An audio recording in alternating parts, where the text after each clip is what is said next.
नमस्कार दोस्तों। आज जो चैप्टर हम स्टडी करने जा रहे हैं वो second book history class 12th का फर्स्ट चैप्टर है, जिसका नाम है through the eyes of traveller perception of society 10th to 17th century part 1। Hindi में बोलें तो यात्रियों के नज़रिए समाज के बारे में उनकी समझ लगभग 10वीं से 17वीं शताब्दी।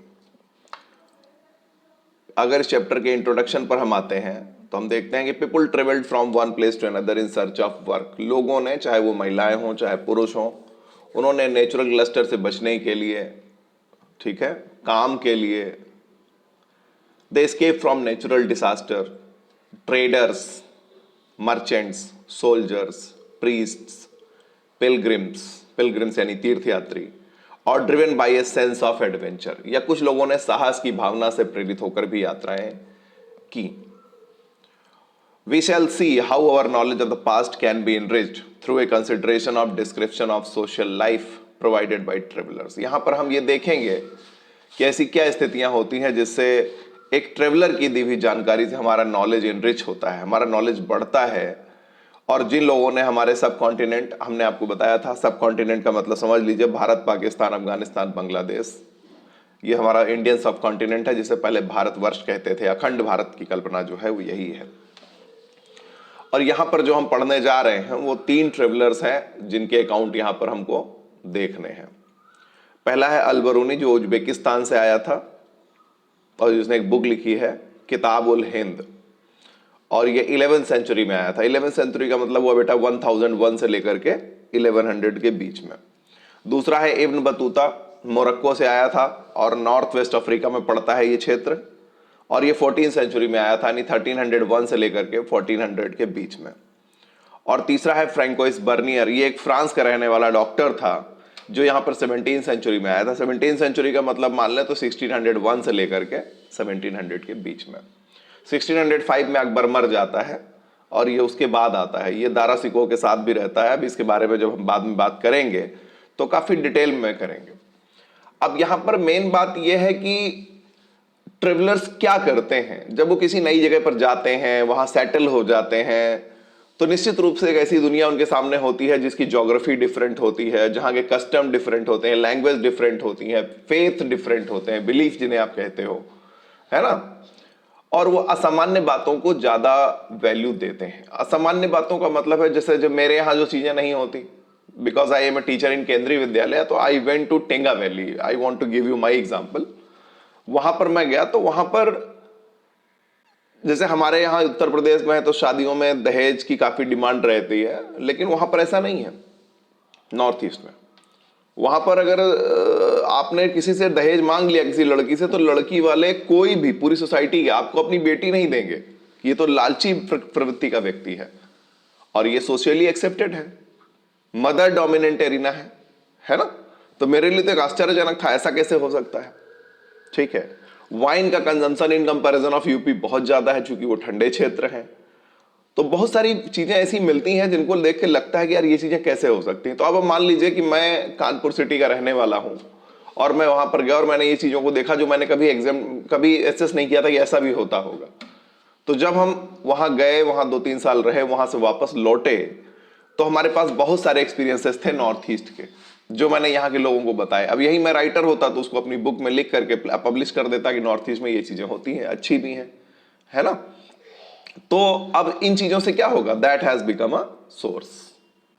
यहां पर हमें यही बात समझने की कोशिश करनी है कि 11th सेंचुरी में, 14th सेंचुरी में और 17th सेंचुरी में, यानी तकरीबन 300 साल के डिफरेंस पर एक एक राइटर को यहां पे स्टडी किया गया है। और उन लोगों ने इस महाद्वीप में आकर के जो जो भी चीजें समझने की कोशिश की, उनको उन्होंने जाके अपने घर में रिकॉर्ड किया। कुछ लोगों ने हिंदुस्तान में ही रिकॉर्ड किया, और उन्होंने यहाँ पे ये देखिए एक पिक्चर बना हुआ है। फर्स्ट पेज जब आप खोलेंगे अपने चैप्टर का तो उसमें कोकोनट का पिक्चर बना हुआ है ना। नारियल और पान जैसी चीजों को भी असामान्य मान लिया। जैसे कि हम इब्न बतूता की बात करेंगे क्योंकि ये नारियल का उदाहरण उसी से रिलेटेड है। इब्न बतूता 14th सेंचुरी में आता है। कहां से आता है इब्न बतूता? आता है मोरक्को से, अफ्रीका में। वहां नारियल होता ही नहीं है, पान होता ही नहीं है। तो जब वो वहां से यहां पर आया, उसने नारियल देखा तो उसको पेड़ तो लगा जैसे खजूर का है, लेकिन फ्रूट डिफरेंट हो गया। Khajur is a different thing, date is a different thing, and coconut is a different thing. फिर उसने पान के पत्ते देखे, यहाँ के लोग खूब खाते हैं, हरा हरा होता है, अंदर जाता है लाल हो जाता है। ही कंफ्यूज्ड कि व्हाट इज दिस। उसके लिए नया था, लेकिन हमारे लिए तो नॉर्मल था। लेकिन इन चीजों को भी उसने अपने रिकॉर्ड्स में डाला जिनको हम पढ़ते हैं।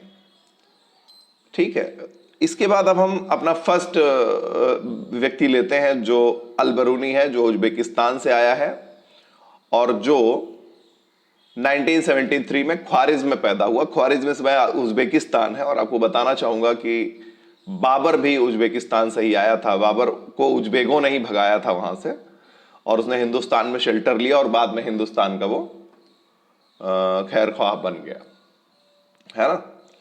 तो ख्वारिज़्म उस समय का टॉप क्लास का एजुकेशन सेंटर था, और अल-बरूनी को अपने समय की सबसे बेस्ट एजुकेशन मिली। और उस बेस्ट एजुकेशन का फायदा यह हुआ कि उसने बहुत सारी लैंग्वेजेस सीख ली। उन लैंग्वेजेस को यहां पर हमने लिख दिया है एक साथ। सिरिक सीखी, अरेबिक सीखी, पर्सियन सीखी, हिब्रू सीखी, और संस्कृत उसने हिंदुस्तान में आके सीखी। वो ग्रीक लैंग्वेज नहीं जानता था, वो पॉइंट हमने यहां डाला नहीं है। वो ग्रीक लैंग्वेज नहीं जानता था, लेकिन प्लेटो और जो ग्रीक जो फिलोसोफर्स थे, सोक्रेटिस हैं, प्लेटोज हैं, उनसे परिचित था वो, क्योंकि उनकी बुक्स को उसने अरबी मीडियम में कन्वर्ट करके पढ़ा था। एक समय आया जब 1017 में सुल्तान महमूद, जिसे महमूद अब गजनी भी कहते हैं, उसने ख्वारिज़्म पर अटैक किया, and he took several scholars and poet including Al-Biruni to Ghazni, his capital. और उसकी कैपिटल गजनी थी, तो यहां से बहुत सारे स्कॉलर्स और पोइट्स को वो पकड़ करके ले गया। मतलब वहां पर ये होस्टेज के रूप में गया, और वहां 70 साल तक रहा, जब तक कि उसकी मृत्यु नहीं हो गई। वो होस्टेज मतलब बंधक बन के गया। धीरे धीरे गजनी इसको बहुत पसंद आने लगी, और इसने अपना फिर पूरी लाइफ वहीं पे बिताई। गजनी में ही इसका इंटरेस्ट जो है वो हिंदुस्तान के लिए डेवलप हुआ। He came to knew about India and Sanskrit works on astronomy, mathematics and medicine. तो हम आज से नहीं साइंस के बारे में जानते हैं बच्चों, हम एस्ट्रोनॉमी और मेडिसिन और मैथमेटिक्स की बात कब से कर रहे हैं? 8th सेंचुरी ऑनवर्ड ये नॉलेज अरब वर्ल्ड में जा रहा है, और वहां अरब लैंग्वेज में इनको लिखा जा रहा है, और वहां रहने वाले लोग इसको पढ़ रहे हैं, और पढ़ने वालों में अल-बरूनी भी है ना। Punjab became the empire of Ghaznavid empire. जब गजनवी ने यहाँ पे हमला करना शुरू किया, तो पंजाब उसकी जो है साम्राज्य का हिस्सा बन गई। तो लोकल लोगों से कांटेक्ट हुआ, आपस में एक दूसरे से म्यूचुअल अंडरस्टैंडिंग बनी। तो अल-बरूनी भी हिंदुस्तान आया, और उसने वहां पे जो ब्राह्मण थे और जो प्रीस्ट थे, उनसे उसने कई साल उनके साथ बिताए। संस्कृत सीखी, रिलीजन के बारे में जाना, फिलॉसफी के बारे में जाना। उसका जो ट्रेवलिंग टाइम था वो कंफर्म नहीं था, ठीक है। और उसके बाद वो उसने नॉर्थ इंडिया के भी कई हिस्सों की जो है काफी यात्राएं की, और उसने लिखने के समय यात्रा वृत्तांत अरबी साहित्य का मान्य हिस्सा बन चुके थे। मतलब अरब वर्ल्ड में मान लिया गया था कि अगर हमारे अरब वर्ल्ड का कोई भी व्यक्ति दुनिया के किसी भी हिस्से में जाता है, तो वो जब लौट के आएगा तो उसको राजा के आदेश से वो उसको कलमबद्ध करेगा। कलमबद्ध मतलब he will record what ever he has seen, what ever he felt, what kind of people he met in this way. तो everything would be recorded in the book. So that travel literature was the accepted part of Arabic literature. Sahara Desert, and now we are talking about his journey. His journey started from the Sahara Desert in the in the west to river Volga in the north. Volga इस समय Russia में है, इस समय current में। तो यानी कि उसने सहारा रेगिस्तान से लेकर के, अगर वर्ल्ड मैप को हम खींच दें अपने दिमाग में, तो अफ्रीका से लेकर के रशिया यानी एशिया के ईस्टर्न पार्ट तक की, ईस्टर्न पार्ट तक की यात्रा की। हालांकि 1500 ईस्वी से पहले भारत में अल-बरूनी को कुछ ही लोगों ने पढ़ा होगा। भारत से बाहर बहुत सारे लोग इसको पढ़ चुके थे, क्योंकि यहां से वापस चला गया, और इसने जो लिटरेचर वहां लिखा वहां के लोगों ने पढ़ा, तो हिंदुस्तान के लोगों को इसके बारे में काफी बाद में पता चला। अब हम बात करते हैं अल-बरूनी की बुक की। चूंकि अल-बरूनी कहां से आया था? अल-बरूनी आया था मोरक्को से। अरबी लैंग्वेज जो ज्यादा जानता था, तो उसने जो अपनी बुक लिखी वो किस भाषा में है? वो अरबी लैंग्वेज में है, अरेबियन लैंग्वेज में है। This is called Arabic book. इस बुक में 80 चैप्टर्स हैं, और वो चैप्टर्स डिटेल में बहुत सारे टॉपिक की बात करते हैं। जैसे रिलीजन की बात करते हैं, फिलॉसफी की बात करते हैं, फेस्टिवल की बात करते हैं, एस्ट्रोनॉमी की बात करते हैं, खगोल विज्ञान, और एल्केमी की बात करते हैं। एल्केमी मतलब रसायन शास्त्र से रिलेटेड, इसको कीमिया भी कहते हैं। मैनर्स एंड कस्टम्स की बात करते हैं, रीति रिवाज और प्रथाएं। सोशल लाइफ की बात करते हैं, सामाजिक जीवन की बात करते हैं। वेट्स एंड मेजर्स, भार और तौल की माप करते हैं, मानी हमारे यहाँ पे माप तौल का भी इस्तेमाल होता था, मेजरमेंट के तरीके यूज होते थे, मापन विधियां थी हमारे पास लंबाई चौड़ाई ऊंचाई नापने के। हमने आइकोनोग्राफी यानी मूर्ति कला में भी एक्सपर्टाइज हासिल किया था। हम लॉ के बारे में भी जानते थे, जिनके बारे में किताबुल हिंद में अल-बरूनी ने प्रॉपर डिटेल में लिखा है चैप्टर वाइज। माप तंत्र विज्ञान के बारे में हम जानते थे, मेट्रोलॉजी जिसे बोलते हैं, बहुत सारे उसमें उसने पूरे 80 चैप्टर्स को डिवाइड कर दिया था step by step. What he wrote about that was all about India subcontinent, specially India. You can see how India was rich during the time of Al-Biruni, 11th century, है ना। और हर chapter को लिखने के लिए each chapter beginning with a question, following this up with a description based on सांस्कृतिक tradition and concluding with a comparison with other cultures. यानी कि उसने हर चैप्टर को जो शुरू किया, जो उसके 80 चैप्टर्स हैं, हर चैप्टर को क्वेश्चन से शुरू किया, है ना। और फिर जो हमारी सांस्कृतिक ट्रेडिशन थी, जो हमारा कल्चरल ट्रेडिशन था, उस पर उसको डिटेल में आंसर किया, संस्कृतवादी परंपराओं पर आधारित वर्णन, और लास्ट में दूसरे कल्चर्स के साथ कंपैरिजन करके। आज के जो हमारे कुछ स्कॉलर्स हैं वो तर्क देते हैं कि इस समय जो ज्योमेट्रिकल स्ट्रक्चर की उसने बात की, अपनी स्पष्टता की बात की, पूर्वानुमेयता की बात की, इसका मतलब था कि अल-बरूनी मैथ्स की तरफ उसका काफी झुकाव था, इसलिए हर चीज वो प्लान्ड तरीके से करता था। क्योंकि मैथ्स में ही ऐसा होता है कि क्वेश्चन से शुरुआत होती है और आंसर जाते जाते हम डिटेल करके उसके बाद उसको हम कंपेयर करते हैं। This was a mathematical approach, है ना, ऐसा स्कॉलर्स कहते हैं। Scholars urged for this style of writing chapter wise his mathematical orientation, है ना, कि उसका मैथ्स की तरफ झुकाव था, इसलिए ऐसा हुआ। ही रोट इन अरेबिक, उसने जो भी लिखा उसने अपनी मदर लैंग्वेज अरबी भाषा का इस्तेमाल किया। Probably intended his work for peoples living along the frontiers of the subcontinent। और किसके लिए लिखा? जो हमारा सबकॉन्टिनेंट है उसकी बॉर्डर लाइन पे, फ्रंटियर पे रहने वाले लोगों के लिए लिखा। अच्छा, वो कई लैंग्वेजेस जानता था, संस्कृत, पाली, प्राकृत, इनको सबको उसने अरबी में कन्वर्ट किया और उसमें दंत कथाओं से लेकर खगोल विज्ञान, है ना, he could translate Sanskrit, Pali and Prakriti to Arabic, which ranged fables to astronomy and medicine। Fables means दंत कथाएं, जो छोटी छोटी कहानियां हम बच्चों को सुनाते हैं, खरगोश कौवे की कहानी, इस तरह से इनको दंत कथाएं कहते हैं या fables कहते हैं। खगोल विज्ञान की बात कर रहा है, एस्ट्रोनॉमी की बात कर रहा है, चिकित्सा संबंधी सभी जो मेडिसिनल जो बुक्स हैं उसके बारे में बात कर रहा है, लेकिन वो आलोचनात्मक तरीके से लिखता है। आलोचनात्मक का मतलब होता है कि वो क्रिटिसाइज भी करता है कि ऐसा कैसे हुआ, क्योंकि उसकी हर चीज कहां से शुरू हो रही है, क्वेश्चन से शुरू हो रही है। चैप्टर कितने लिख रहा है वो, 80 चैप्टर्स लिख रहा है। लैंग्वेज कौन सी यूज कर रहा है, अरबी लैंग्वेज यूज कर रहा है। यहां पर समझने की बात यह है, what ever the points I have given you all my friends about Kitab-ul Hind, this may be asked to you in 4 marks. तो these are the sufficient point to write. But अगर हम अल-बरूनी के मेंटल सेट को समझने की कोशिश करें और उसके मेंटल सेट से अपने देश को देखें, तो हम ये पाते हैं कि उसने यहां के बारे में बहुत बेहतर लिखा है। लर्निंग भी वो किससे कर रहा है, ब्राह्मणों से कर रहा है, ठीक है। सीख किसके बारे में रहा है, एस्ट्रोनॉमी के बारे में सीख रहा है। कितने टॉपिक्स हैं जिसके बारे में सीख रहा है, religion, philosophy, festival, astronomy, alchemy, manner, custom, social life, weight, measure, iconography, laws, metrology. Bharat इन सब में समृद्ध है। ये हमें एक विदेशी व्यक्ति बता रहा है जो 11th सेंचुरी में इंडिया घूम के गया, और आज के लोगों को विचार है कि आज वो ज्यादा एडवांस है। हाँ, ये बड़ी मजेदार बात है कि आज हम बहुत ज्यादा एडवांस हैं। हमें एसी चाहिए लेकिन उससे निकलने वाली गर्म हवा हमें नहीं चाहिए। हमें बस बढ़िया बढ़िया कार चाहिए लेकिन उससे निकलने वाला धुआं नहीं चाहिए, क्योंकि पोल्यूशन बहुत हो रहा है ना। हमें घर बड़े बड़े चाहिए, खेत नहीं चाहिए लेकिन अनाज चाहिए। हमें पानी शुद्ध नहीं मिल रहा, but we are advance a lot.